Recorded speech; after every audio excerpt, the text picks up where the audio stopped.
Hello friends, YouTube channel Sridevi classes में आज आपका एक बार फिर से स्वागत है। सॉफ्टवेयर इंजीनियरिंग की प्लेलिस्ट में लास्ट वीडियो लेक्चर में हमने थ्योरेटिकल पार्ट्स के बारे में स्टडी की। आज के इस वीडियो लेक्चर में हम उसी थ्योरेटिकल पार्ट से रिलेटेड कुछ एक एमसीक्यूज के बारे में स्टडी करेंगे। तो आइए शुरू करते हैं आज का वीडियो लेक्चर। फर्स्ट क्वेश्चन है, what is the first step in the software development life cycle. जैसा कि हमने थ्योरेटिकल पार्ट में software development life cycle models के बारे में स्टडी की, तो क्वेश्चन हमारा ये है कि सॉफ्टवेयर डेवलपमेंट लाइफ साइकिल का जो फर्स्ट स्टेप होता है वो कौन सा होता है। जैसा कि SDLC software development life cycle के मिनिमम 5 और मैक्सिमम 9 स्टेप्स होते हैं, जैसे कि system design, coding, system testing, feasibility study, requirement analysis, different stage होते हैं। तो जो हमारा फर्स्ट स्टेप होता है वो कौन सा होता है? ऑप्शन है system design, coding, system testing, preliminary investigation and analysis, जिसे कि हम फिजिबिलिटी स्टडी भी कहते हैं। तो इसमें हमारा जो राइट आंसर है वो होगा प्रीलिमिनरी इन्वेस्टिगेशन, जिसे कि हम फिजिबिलिटी स्टडी भी कहते हैं। पहले हम इन्वेस्टिगेट करते हैं कि जो भी हमारी रिक्वायरमेंट्स है वो कौन कौन सी है, उनके बारे में हम एनालाइज करते हैं, तो वो हमारा फिजिबिलिटी स्टडी होता है या प्रीलिमिनरी इन्वेस्टिगेशन हम इसे कहते हैं। देन उसके बाद जैसे कि system design, coding, system testing, इन स्टेप्स को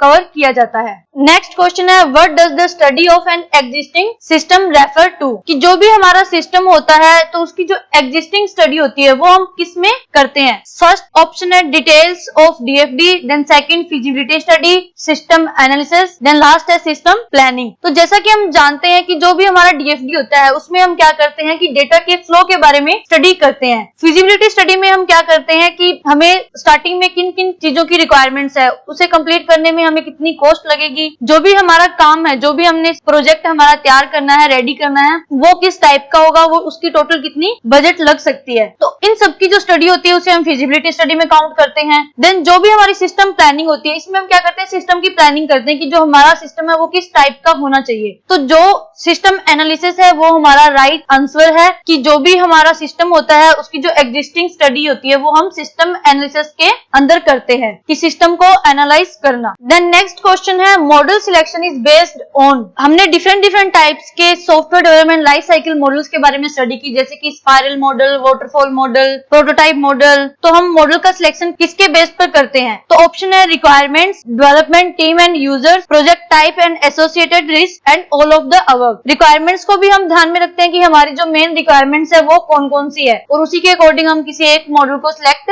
करते हैं। डेवलपमेंट टीम एंड यूजर्स, की जो भी हमारी डेवलपमेंट टीम्स है वो नंबर ऑफ मेंबर्स कितने हैं, उसमें यूजर कितने हैं, तो इनको भी हम ध्यान में रख के मॉडल को सिलेक्ट करते हैं। Project types and associated risk, कि हमारा जो प्रोजेक्ट हमें रेडी करना है वो किस टाइप का है, तो ये भी ध्यान में रखा जाता है किसी भी मॉडल को सिलेक्ट करते टाइम। तो इसका राइट आंसर है ऑल ऑफ द अबव, कि हम रिक्वायरमेंट्स को भी ध्यान में रखते हैं, development team, users, project types, इन सब बातों को ध्यान में रखते हुए हम क्या करते हैं, किसी भी मॉडल का सिलेक्शन करते हैं। देन हमारा नेक्स्ट क्वेश्चन है कि ऐसा कौन सा मॉडल है जिसमें कि हम लाइफ साइकिल के टाइम्स और रिक्वायरमेंट्स को पहले से डिफाइन नहीं करते हैं। जैसा कि हम जानते हैं कि जो हमारा वाटरफॉल मॉडल होता है, जब हम उस मॉडल को यूज करते हैं तो रिक्वायरमेंट्स को प्री डिफाइन करना पड़ता है कि हमें किन किन रिक्वायरमेंट्स की नीड है, जो भी हमारा कस्टमर है उसकी मेन रिक्वायरमेंट्स कौन कौन सी है। तो क्वेश्चन हमारा ये है कि ऐसा कौन सा मॉडल है जिसमें कि हमें पहले से फाइंड आउट नहीं करना पड़ता कि हमारी रिक्वायरमेंट्स कौन कौन सी है। तो इसका जो राइट आंसर है वो है स्पाइरल एंड प्रोटोटाइपिंग मॉडल। जो हमारा स्पाइरल और प्रोटोटाइपिंग मॉडल है, इसमें हमें रिक्वायरमेंट्स को प्री डिफाइन नहीं करना पड़ता है। इट मींस कि पहले से ही डिफाइन नहीं करना पड़ता है। इसमें हम मॉडल के ड्यूरिंग, यानी कि जो भी स्टेप्स हम कवर करते हैं तो उसमें साथ साथ में ही हम क्या करते हैं, रिक्वायरमेंट्स को फाइंड आउट करते हैं। देन हमारा नेक्स्ट क्वेश्चन है कि इनमें से कौन सी थिंग्स सॉफ्टवेयर की इंटरनल क्वालिटी के बारे में डिफाइन करती है। तो ऑप्शन है स्केलेबिलिटी, रीयूजेबिलिटी, रिलायबिलिटी और यूजेबिलिटी। तो हमारा राइट आंसर है रीयूजेबिलिटी। रीयूजेबिलिटी के कॉन्सेप्ट में हम ये कह सकते हैं कि रीयूजेबिलिटी है वो सॉफ्टवेयर की इंटरनल क्वालिटी को डिफाइन करती है। देन हमारा नेक्स्ट क्वेश्चन है कि कौन सी ऐसी एक्टिविटी है जो कि हमारी सॉफ्टवेयर इंजीनियरिंग में सॉफ्टवेयर प्रोसेस में रिकमेंडेड नहीं है। ऑप्शन है software evolution, software verification, software testing and validation and software designing. तो इनमें से कौन सी एक्टिविटी है जिसको कि हम सॉफ्टवेयर इंजीनियरिंग में सॉफ्टवेयर प्रोसेस में इंक्लूड नहीं करते हैं। हमारा राइट आंसर है सॉफ्टवेयर वेरिफिकेशन, क्योंकि सॉफ्टवेयर वेरिफिकेशन को हम mainly implementing and testing activities में कंसीडर करते हैं। अनदर जो भी एक्टिविटीज है जैसे कि software evolution, software testing and validation और सॉफ्टवेयर डिजाइनिंग, इन्हें हम सॉफ्टवेयर प्रोसेस में इन्वॉल्व करते हैं या कंसीडर करते हैं। नेक्स्ट क्वेश्चन है कि इनमें से कौन सा अप्रोच है जो कि किसी भी प्रॉब्लम के सॉल्यूशन के लिए स्टेप बाय स्टेप इंस्ट्रक्शंस को फॉलो करता है। तो हमारे ऑप्शन है an algorithm, A plan, A list and sequential structure. तो हमारा राइट आंसर है एन एल्गोरिथम, क्योंकि एल्गोरिथम है वो किसी भी प्रॉब्लम के सॉल्यूशन को स्टेप बाय स्टेप इंस्ट्रक्शंस में सॉल्व करता है। देन हमारा नेक्स्ट क्वेश्चन है कि इनमें से कौन सा वर्ड है जो कि हमारे सॉफ्टवेयर डिजाइन की इंपॉर्टेंस को करेक्ट समराइज करता है। ऑप्शन है quality, complexity, efficiency and accuracy. तो हमारा राइट आंसर है क्वालिटी। जब भी हम किसी भी सॉफ्टवेयर को डिजाइन करते हैं तो हम यही चाहते हैं जो भी हमारा सॉफ्टवेयर है उसकी जो क्वालिटी है वो अच्छी होनी चाहिए। देन हमारा नेक्स्ट क्वेश्चन है कि जो हमारे ऑप्शन दिए गए हैं उनमें से कौन सा ऑप्शन है जिसे कि हम स्ट्रक्चर एनालिसिस में एज ए एक्टिविटी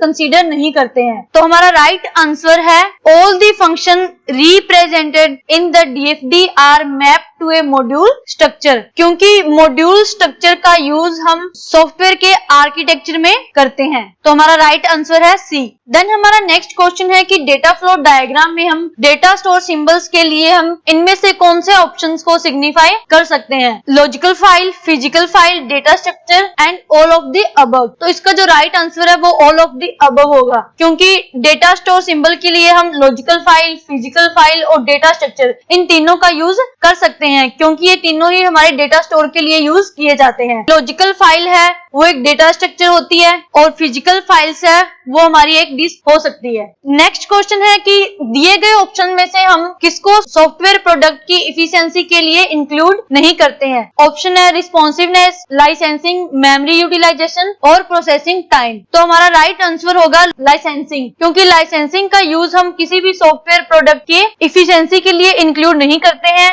यह किसी भी सॉफ्टवेयर कंपनी का कॉर्पोरेट पार्ट होता है। नेक्स्ट क्वेश्चन है व्हाट इज ए सॉफ्टवेयर, कि सॉफ्टवेयर क्या होता है। ऑप्शन है software is a set of programs, software is documentation and configuration of data, software is set of programs, documentation and configuration of data, none of the mention. तो हमारा right answer है software is set of programs, documentation and configuration of data, क्योंकि हम ये नहीं कह सकते कि अकेले सेट ऑफ प्रोग्राम से हमारा सॉफ्टवेयर बनता है, सिंगल डॉक्यूमेंट्स या डेटा के कॉन्फ़िगरेशन से हमारा सॉफ्टवेयर बनता है। जब हम तीनों को एक साथ ऐड करते हैं किसी भी सेट ऑफ प्रोग्राम्स या डॉक्यूमेंट्स और कॉन्फ़िगरेशन ऑफ डेटा को, तब हमारा सॉफ्टवेयर डेवलप होता है। नेक्स्ट क्वेश्चन है what are attributes of good software, कि गुड सॉफ्टवेयर के कौन कौन से एट्रीब्यूट्स हो सकते हैं। ऑप्शन है software maintainability, software functionality, software development and software maintainability and functionality. तो हमारा राइट आंसर है सॉफ्टवेयर मेंटेनेबिलिटी एंड फंक्शनैलिटी, क्योंकि किसी भी सॉफ्टवेयर को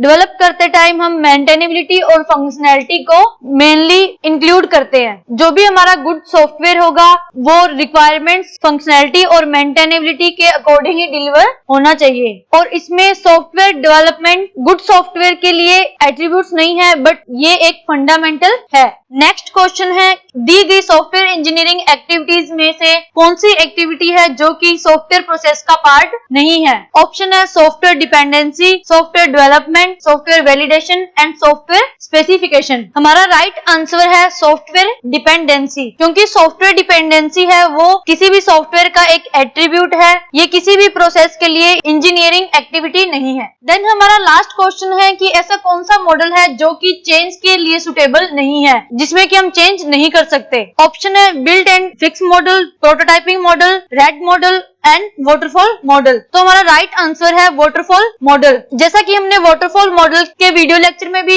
स्टडी की थी कि जो भी हमारा वाटरफॉल मॉडल होता है उसमें हम एक स्टेप से नेक्स्ट स्टेप में मूव करने के बाद वापस से पीछे वाली स्टेप में मूव नहीं कर सकते, इसलिए यह मॉडल किसी भी चेंज के लिए स्टेबल नहीं है। तो फ्रेंड्स, आज के वीडियो लेक्चर में हमने सॉफ्टवेयर इंजीनियरिंग से रिलेटेड कुछ एमसीक्यूज के बारे में स्टडी की। आई होप ये वीडियो आपके लिए यूजफुल होगी। अगर आपको वीडियो पसंद आए तो लाइक और शेयर जरूर कीजिएगा और चैनल को सब्सक्राइब करना ना भूलें। Thank you, have a nice day.